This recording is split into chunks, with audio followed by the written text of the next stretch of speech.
Saya sebenarnya tamat belajar di perguruan tinggi seni rupa itu pada tahun 1963. Itu saya lulus dari sekolah seni rupa di Akademi di Bandung. Pada masa itu masyarakat belum bisa menerima profesi sebagai seorang seniman itu sesuatu yang punya dignity di dalam masyarakatnya.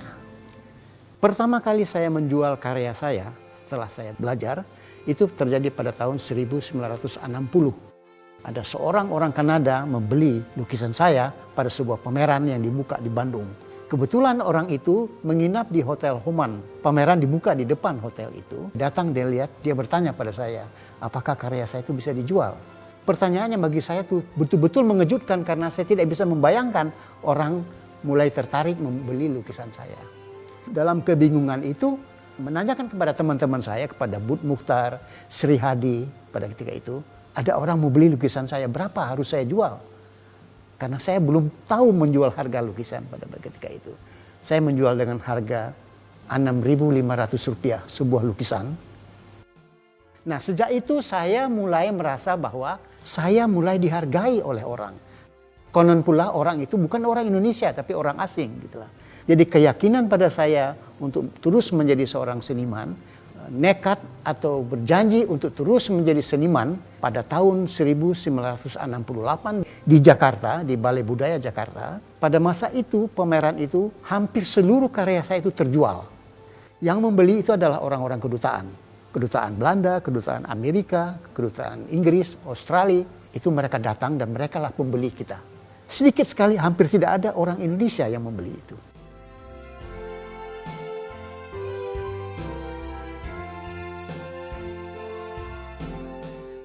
Tahun 1955. Pada masa itu, hampir 90% dari staf pengajar di akademi itu masih dipegang oleh orang-orang asing, oleh orang-orang Belanda. Nah, di antaranya guru yang mengajar seni lukis, terkenal sekali seorang yang bernama Ries Mulder, yang mengajar teori-teori melukis dan juga praktika-praktika melukis. Yang kemudian baru dia meninggalkan sekolah itu pada tahun 1959 ketika terjadi konflik dengan Irian. Semua staf pengajar orang asing Belanda itu kembali ke negeri Belanda. Ries Mulder itu mencoba memperkenalkan kepada sekolah di Bandung itu satu disiplin ilmu seni rupa yang kelihatannya memang berorientasi kepada studi bahasa visual yang baru, yang modern, yang berkembang melalui seorang tokoh pelukis Eropa yang sangat terkenal, Jacques Villon. Adalah seorang seniman yang lahir pada tahun 1875 begitu. Kemudian dia pada awal abad ke-20 mulai berkembang menjadi seorang pelukis yang mempunyai pengaruh. Karena melalui dia kita mencoba memahami seni lukis itu sebagai suatu ilmu, sebagai suatu sains. Di mana terlibat masalah-masalah mempelajari apa warna itu. Warna dilihat dari sudut ilmu fisika, apa cahaya itu, apa space itu, apa garis, elemen-elemen dalam seni yang dianalisa secara baik, yang di Eropa kita kenal dalam sejarah seni rupanya itu analitik kubisme misalnya, ya itu diantaranya yang diajarkan. Sangat menarik karena hal itu hal yang baru di Indonesia melalui satu proses pemilihan objek yang detail dibuang, tinggal yang esensinya saja. Yang kemudian sering kita dengar sebagai lukisan-lukisan abstrak dan sebagainya itu. Karena proses studi yang sangat intens, memakai pengetahuan-pengetahuan teknologi baru di dalam fisika, di dalam warna, di dalam estetika dan sebagainya itu, sekolah Bandung itu dikatakan terlalu banyak berorientasi dengan barat, dikatakan laboratorium barat. Sehingga Bandung itu diposisikan sebagai suatu sekolah yang tidak nasionalistis. Seperti yang terjadi di kota yang lain seperti Jogja atau juga Jakarta dan sebagainya itu. Nah, inilah debate yang besar, ya, yang ini merasa terdesak kemudian menunjukkan sesuatu. Kamu berada pada posisi ini dan kami pada posisi ini. Debate itu tidak pernah selesai. Baru menjelang 70-an, 80 nanti akhirnya debate itu berubah bentuknya. Tidak lagi membicarakan antara Barat dengan Timur, orientasi Barat dengan Timur, tetapi bagaimana membuat lukisan yang baik.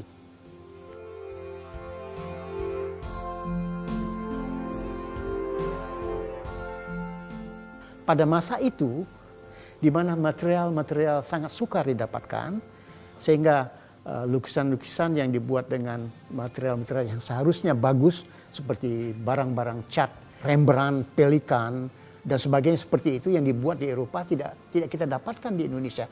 Sehingga dibuatlah local material yang sebenarnya kualitasnya tidak begitu baik. Pada ketika itu ada suatu suasana yang sangat berbeda dengan seniman muda sekarang. Pada masa dulu itu saya masih ingat, sebagai pengganti cotton atau linen canvas, saya suka pergi ke gudang-gudang di sepanjang barat kota Bandung, di mana tempat menyimpan barang-barang makanan. Saya memberi jute, cari yang lebih bagus, yang tidak ada rusaknya, kemudian dijahit kembali dan di-prepare menjadi kanvas saya. Justru lukisan saya yang pertama terjual pada tahun 60 itu dilukisnya di atas jute, di atas goni. Karena saya tidak punya kanvas pada ketika itu tahun 60. Seniman dulu itu lebih kreatif, mempunyai challenge, tantangan terhadap bagaimana survive menjadi seorang pelukis. Sementara itu publik belum bisa menghargai mereka sebagai pelukis. Jadi challenging yang sangat menyenangkan pada ketika itu. Tiba-tiba kita juga mendapat bantuan dari negeri Belanda itu berupa art material. Dari mulai kertas sampai cat, kanvas. Pernah kiriman yang besar sekali, bahan-bahan yang sangat berguna untuk mengembangkan sekolah pada ketika itu. Jadi ada bahan cat, talents, Rembrandt dan sebagainya. Itu yang oleh sekolah, sebagian itu diberikan kepada mahasiswa-mahasiswa. Di antaranya seperti Bud Mukhtar, Sri Hadi, dan saya juga pernah mendapat, dan Sadali dan sebagainya itu. Sehingga kami bisa juga mengerjakan lukisan-lukisan dengan kualitas yang bagus. Rumusnya sendiri bagaimana mempersiapkan kanvas. Saya masih ingat pada sekitar tahun 56 atau 57. Ada seorang guru besar dari Amerika Serikat. Dari Georgia University, Art University datang memberikan demonstrasi di sekolah kami. Bagaimana membuat cat sendiri. Dia mengajak kami, mahasiswa itu, pergi ke Gunung Tangkuban Perahu. Melihat batu-batu yang ditemukan, bermacam-macam batu yang ada di perjalanan itu dikumpul, dibawa kembali ke sekolah dan dihancurkan, ditumbuk menjadi tepung, menjadi powder. Kemudian dicampur dengan rebusan air tulang atau dengan linseed oil, diaduk dan diaduk sendiri menjadi cat yang kita pakai. Walaupun warnanya tidak bright, nyala, tetapi itu cat yang kita lakukan sendiri.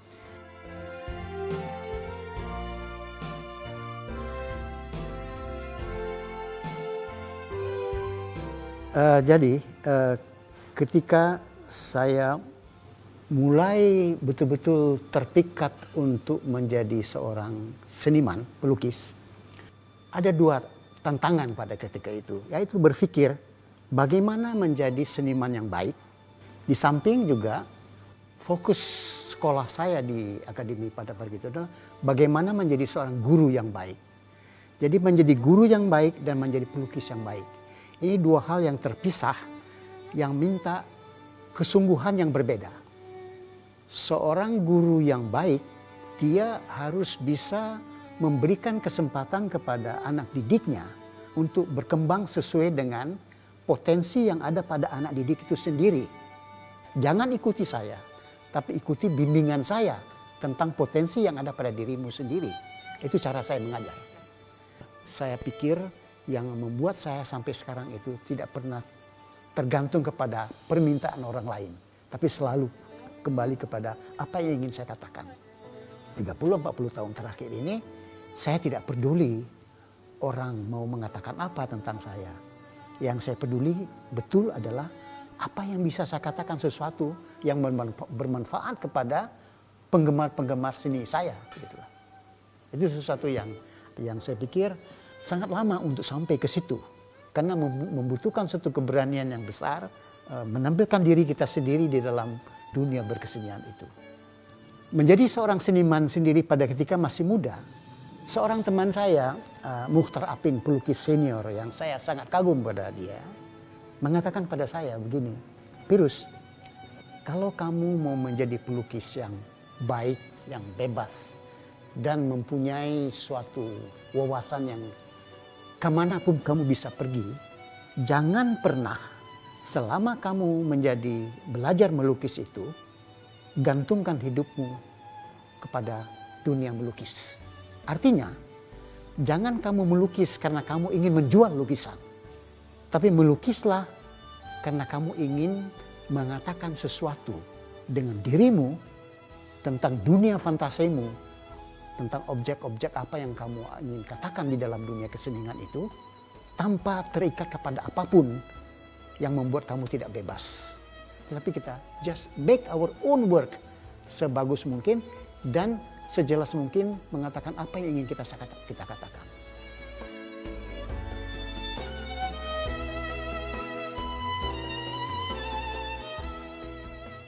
Jadi sebelum saya ke New York pada tahun 69 itu, memang ada senior saya, Profesor Ahmad Sedali, pelukis Sedali yang sangat saya kagumi, juga sudah membuat beberapa lukisan-lukisan. Dalam lukisan abstrak yang sangat kontemplatif dari karya-karya Sedali itu, kadang-kadang dicantumkan beberapa kalimat kaligrafi, semacam suatu grafiti spiritual yang merupakan catatan-catatan dari Al-Quran yang dia pelajari setiap subuh ketika dia sebelum melukis, kemudian dia catatkan di lukisannya itu. Tapi lukisan-lukisan itu hanya dibuat dan jarang sekali dipamerkan, disimpan sebagai satu dokumen pribadi saja. Ketika saya di Amerika itu, saya menemukan juga hal yang sama, tetapi tiba-tiba merangsang saya, merasuk saya untuk membuat itu menjadi suatu tren baru di dalam perkembangan seni lukis di Indonesia. Makanya ketika pulang dari sana, sejak tahun 1972 berkembang terus. Yang kalau hitung sampai sekarang masanya itu sudah lebih kurang 40 tahun. Pada tahun 1969, 1970 sampai 71 saya di New York, saya mengalami pertanyaan-pertanyaan yang gencar terhadap diri saya sendiri. Pada masa itulah satu ketika saya terdampar ke depan pintu Metropolitan Museum di New York. Saya masuk ke sana dan pada masa itu sedang ada pameran besar tentang seni lukis tradisional Islam dari Timur Tengah dan dari Afrika Utara. Ketika saya melihat koleksi yang ada di sana dalam bentuk keramik, dalam naskah-naskah kuno, tekstil dan segala macam, yang dimana kaligrafi merupakan suatu kekuatan yang besar di dalam decorative art di seni Islam itu sendiri, saya tiba-tiba sadar, loh kenapa materi ini begitu akrab pada saya? Materi seperti itu ada di sekitar saya, di kuburan-kuburan, di masjid-masjid, di rumah saya, dalam Al-Quran dan sebagainya itu, kaligrafi Arab itu adalah sesuatu yang dekat dengan saya. Pada masa itulah saya tiba-tiba menyadari bahwa sebagai orang Indonesia, kaligrafi ini adalah bagian yang akrab dengan saya. Sejak itulah ketika kembali ke Indonesia, saya mengadakan studi yang sangat intensif tentang seni lukis kaligrafi di Indonesia.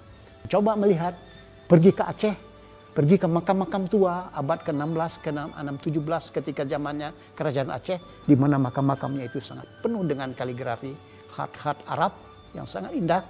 Pada tahun 1972, saya dapat mengadakan pameran pertama di Jakarta dengan semua tema-temanya adalah kaligrafi Arab itu. Dari pameran di Chase Manhattan Art Program inilah saya rasa mulai banyak seniman-seniman Indonesia yang sebaya dengan saya dan bukan juga barangkali yang lebih tua dari saya menyadari bahwa ya kenapa tidak kaligrafi bisa merupakan bagian di dalam suatu ekspresi seni lukis modern di Indonesia. Nah, tidak lama setelah itu pada tahun 79 ketika ada acara Musabaqah Tilawatul Quran MTQ di Semarang secara nasional, tiba-tiba kita membuat suatu pameran besar untuk pertama kali diikuti oleh banyak sekali seniman-seniman Indonesia. Afandi masih ikut, Ahmad Sedali ikut, Amriyah yang masih ikut, Batra Lubis, dan yang muda Saiful Adnan, saya sendiri dan lain-lain, ada kira-kira beberapa puluh orang.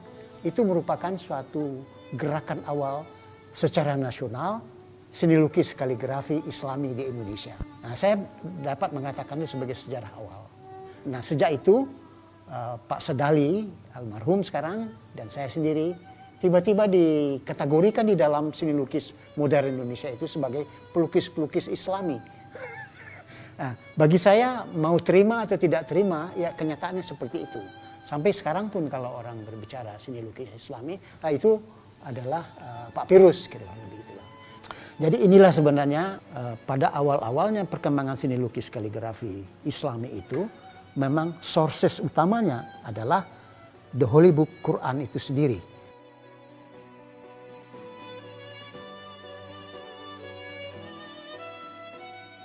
Pada masa datang ke Indonesia pada tahun 42 itu ya, mereka juga di dalam rangka mencoba memenangkan perang Asia Timur Raya ini, mereka itu juga membuat badan-badan mendukung kegiatan perang mereka, yaitu badan-badan kebudayaan. Di antaranya yang kita kenal dengan Kemin Bungkasidosho. Yang sangat penting itu adalah Ono Saseo. Karena Ono Saseo ini adalah seorang seniman yang sangat terampil, sangat bagus karyanya, sangat lincah tangannya, ya, yang membuat macam-macam sketsa. Instead of membuat dengan fotografi, tapi dia buat dengan sketsa-sketsa. Ketika Jepang mendarat, tembok-tembok dilukis dan sebagainya, mempengaruhi rakyat untuk welcome kepada Jepang, ya, dan membuat catatan-catatan tentang macam-macam kebudayaan di Indonesia itu. Dialah yang sebenarnya lewat Kemin Bungkasidosho itu memimpin banyak seniman-seniman muda Indonesia. Di antaranya yang mewakili seniman-seniman Indonesia itu adalah Sujoyono. Yang ada di Kemin Bungkasidosho itu seniman-seniman pelukis-pelukis Indonesia itu adalah sebenarnya anggota-anggota Persagi. Dia mengajak seniman-seniman Indonesia itu untuk tidak hanya melukis di dalam ruangan, dalam studio. Make sketches, buatlah drawing, gambar-gambar di luar. Gitu. Itu untuk pertama kali seniman-seniman Indonesia itu disadarkan akan potensi bekerja di luar studio. Kan itu sangat penting. Jadi seniman-seniman itu akhirnya terbiasa bergaul dengan objek-objeknya secara lebih bebas. Itu sangat penting. Karena nanti ketika Jepang kalah, seniman-seniman ini nantilah yang boyong semuanya itu ke Yogyakarta. Ketika pemerintah Republik Indonesia dari Jakarta pindah ke Jogja karena diserang oleh Belanda, seniman-seniman inilah yang akhirnya membuat kubu pertahanan poster-poster Indonesia untuk menghadapi perang dengan Belanda itu. Bagaimana meyakinkan publik tentang realita perang dengan Belanda ini. Bagaimana membangun nasionalisme, bagaimana kesadaran membela tanah air dan segala macam itu. Lewat Kementerian Pemuda pada ketika itu bekerja sama bersama dengan Sujoyono yang terlatih sejak dengan Kemin Bungkasidosho itu menjadi potensi yang besar sekali di dalam masyarakat untuk membuat lukisan-lukisan yang bertemakan revolusi pada ketika itu dan juga membuat poster-poster perjuangan yang memberikan slogan-slogan kepada rakyat untuk ikut merasakan kemerdekaan itu adalah milik bangsa. Jadi kesimpulannya, menurut saya, revolusi Indonesia pada ketika 1945 sampai 1950 itu selain perjuangan fisik dengan perang bersenjata, perang diplomasi, tapi juga perang kesenian yang disampaikan oleh kekuatan seniman-seniman Indonesia. Bagaimana memenangkan kemerdekaan Republik Indonesia ini. Itu saya rasa kuncinya.